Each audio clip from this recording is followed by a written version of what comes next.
Assalamualaikum warahmatullahi wabarakatuh, Bang Jan di sini. Di video kali ini saya akan membagikan tutorial cara mengatasi layar HP Realme P4X berubah kuning sendiri. Nah, teman-teman, kalau HP Realme P4X teman-teman layarnya di waktu tertentu dia berubah warna menjadi kuning sendiri tanpa kita apa-apakan ya, teman-teman. Teman-teman tidak perlu khawatir karena itu bukan disebabkan oleh layarnya yang rusak, tapi dimungkinkan ada salah satu fitur yang aktif.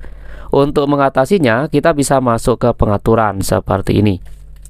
Setelah kita berada di pengaturan, kita cari pilihan layar dan kecerahan. Yang ini, teman-teman, kita ketuk layar dan kecerahan. Selanjutnya di layar dan kecerahan kita scroll saja. Kita cari pilihan teduh mata. Nah, yang ini, teman-teman, kita ketuk pilihan teduh mata. Selanjutnya di teduh mata, di sini di pilihan jadwalkan, statusnya bukan nonaktif ya, teman-teman, tapi seperti ini.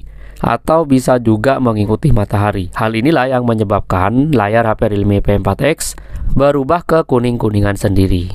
Untuk mengatasinya tinggal matikan jadwalnya ini, teman-teman. Caranya kita ketuk jadwalkan, kemudian tinggal matikan tombol jadwalkan di pilihan paling atas yang ini. Setelah itu tinggal kembali. Jadi untuk selanjutnya, layar HP Realme P4X kita dia tidak akan lagi berubah ke kuning-kuningan. Oke, seperti itu ya, teman-teman, cara mengatasi layar HP Realme P4X berubah kuning sendiri. Semoga bermanfaat. Kurang lebihnya saya mohon maaf. Wassalamualaikum warahmatullahi wabarakatuh.